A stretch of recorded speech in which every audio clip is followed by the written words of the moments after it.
YouTube के सभी दर्शकों को एक बार फिर से मेरा नमस्कार, राधे राधे, जय श्री कृष्णा। तो प्यारे बच्चों, हम हाजिर हैं लेसन नंबर 1 की सेकंड क्लास के साथ में। Class 7th English MP board है ये। कुछ पोर्शन हमने इस चैप्टर का पिछले वाले वीडियो में कर लिया था, उसके आगे हम आज कंटिन्यू करेंगे।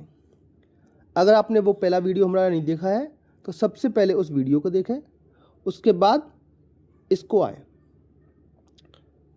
यहाँ तक हम कर चुके थे।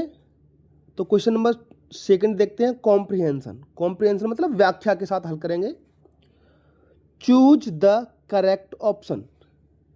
सही विकल्प का आपको चुनाव करना है, सही विकल्प चुनना है, ठीक है। What do you think the poem is about. आप क्या सोचते हो यह पोएम किसके बारे में है। The poem is about clouds, ये बादलों के बारे में है। नहीं बेटा, बादलों के बारे में नहीं है। ब्रिजेज, पुलों के बारे में ये नहीं है। The rainbow, right answer is the rainbow, यह इंद्रधनुष के बारे में है। क्वेश्चन नंबर 2 देखते हैं, where do boats and ships sail. Ships मतलब जहाज और नाव कहाँ तैरती हैं, सेल मतलब तैरना।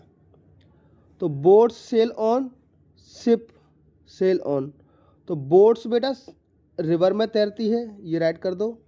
और शिप जो जहाज है वो समुद्र में तैरता है, यहाँ राइट कर दो, ठीक है। समझ आ गया। चलिए नेक्स्ट क्वेश्चन देखते हैं, the rainbow makes a bridge. Rainbow कहाँ पर ब्रिज बनाता है। ओवर ट्रेन्स, ट्रेन के ऊपर, ऐसा नहीं है। From the earth to the sky, ये बिल्कुल सही जवाब बेटा। और ऐसा पोइम में भी लिखा गया है। पहले वीडियो में मैंने समझाया था आपको कि ये जो अर्थ से लेकर के स्काई तक एक क्या बनाता है, ब्रिज बनाता है।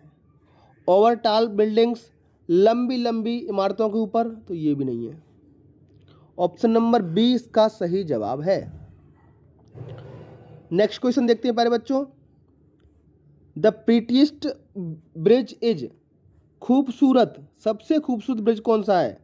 तो मेड बाई रेनबो, जो इंद्रधनुष से बनता है वो सबसे ज़्यादा खूबसूरत ब्रिज है।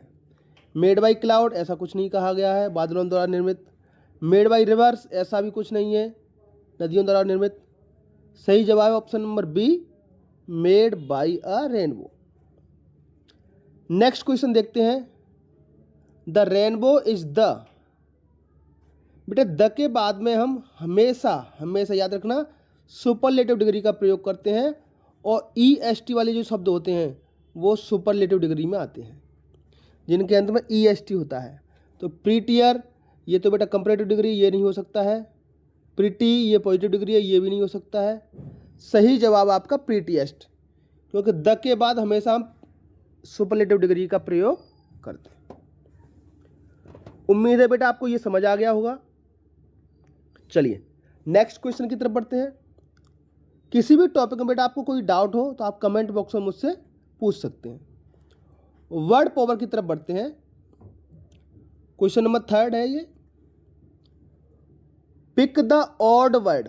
ऑड वर्ड आउट मतलब इन सब से भिन्न कौन सा है।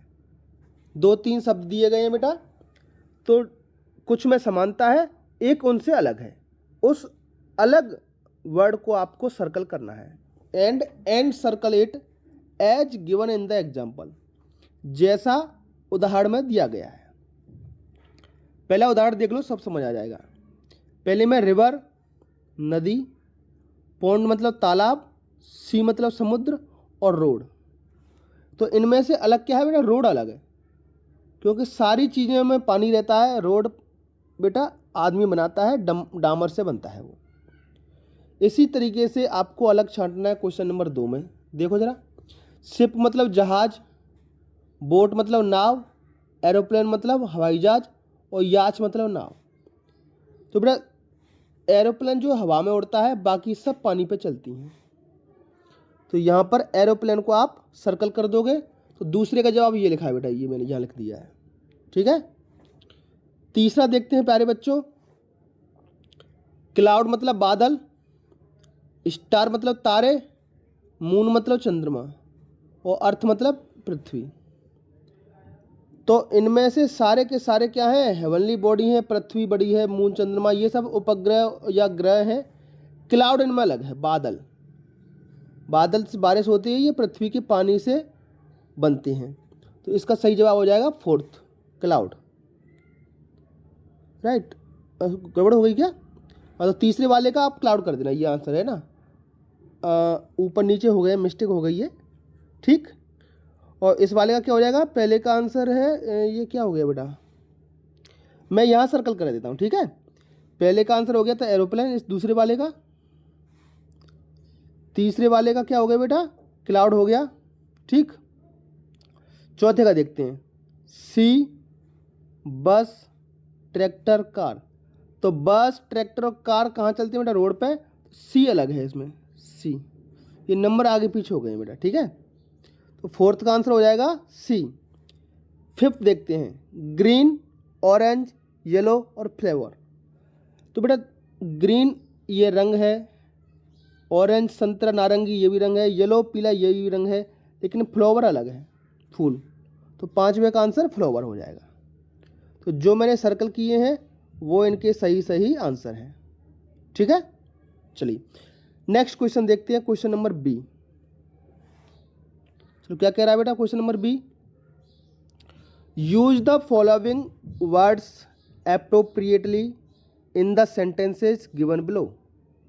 कुछ शब्द दिए गए हैं बेटा नीचे, इनमें से किस फिल इन द ब्लैंक्स में कौन सा शब्द आएगा, तो उपयुक्त शब्द का चुनाव आपको करना है। शब्द है बेटा प्रिटी, प्लीजेज खुश करना, रेनबो इंद्रधनुष, क्लाउड मतलब बादल, और सेल मतलब तैरना। शिप, सेल, ऑन सीज, पहले में क्या भर देंगे बेटा, सेल, ये भर देंगे।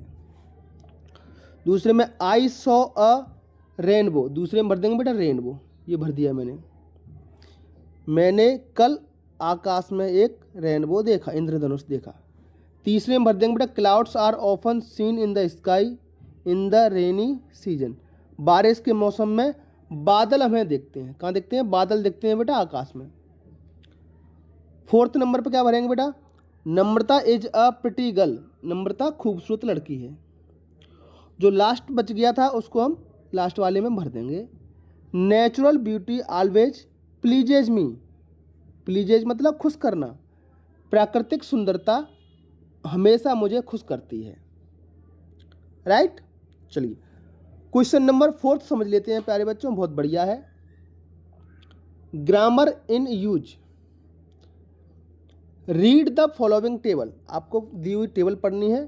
तो बेटा ये जो टेबल है वो पॉजिटिव डिग्री की है, ये कंपैरेटिव डिग्री है, और ये सुपरलेटिव डिग्री है। बेटा ये प्रिटी माने होता है खूबसूरत, अगर इसमें आप ER लगा दो तो वो कंपैरेटिव डिग्री बन जाएगी प्रिटियर। अगर इसमें प्रिटी में आप EST लगा दो तो वो सुपरलेटिव डिग्री बन जाएगी प्रिटीएस्ट, ठीक है। इसी तरीके से दूसरा ग्रेट मतलब महान, तो ग्रेटर ER लगा दिया कंपैरेटिव डिग्री, EST लगा दिया सुपरलेटिव डिग्री। इसी तरीके से वाइज मतलब बुद्धिमान, वाइजर और वाइजेस्ट शब्द बन जाएंगे। हाई मतलब ऊंचा, हायर और हाईएस्ट शब्द बन जाएंगे। ब्राइट मतलब चमकीला, तो ब्राइटर और ब्राइटेस्ट शब्द बन जाएगा। तो ये वाली बेटा कंपैरेटिव डिग्री है और ये वाली सुपरलेटिव डिग्री है, ठीक है। अर्थ में सबके बता देता हूँ, स्मार्ट मतलब होशियार, स्मॉल मतलब छोटा, फ्रेश मतलब ताज़ा, टॉल मतलब लंबा, और थिक मतलब मोटा, ठीक है। तो ये टेबल आपने पढ़ ली है। इसके बाद नेक्स्ट पेज पर आएंगे, ठीक है, वहाँ इससे संबंधित क्वेश्चन आपको हल करने होंगे। तो ये बचे हुए क्वेश्चन है उसको हम इस वीडियो के जो लास्ट लेक्चर होगा मेरा इस लेसन का, टॉपिक नंबर वीडियो नंबर 3, उसमें मैं आपको सॉल्व करा दूंगा, ठीक है प्यारे बच्चों। तो आज की वीडियो को हम इतना ही रखते हैं। आपको हमारा वीडियो कैसा लगा बेटा कमेंट बॉक्स में ज़रूर बताएं, और अपने दोस्तों के साथ इस चैनल को शेयर ज़रूर करें। यूं ही अपनी पढ़ाई जारी रखें, फिर मिलेंगे अगली क्लास में। तब तक के लिए आपका दिन शुभ हो। Have a nice day, thank you.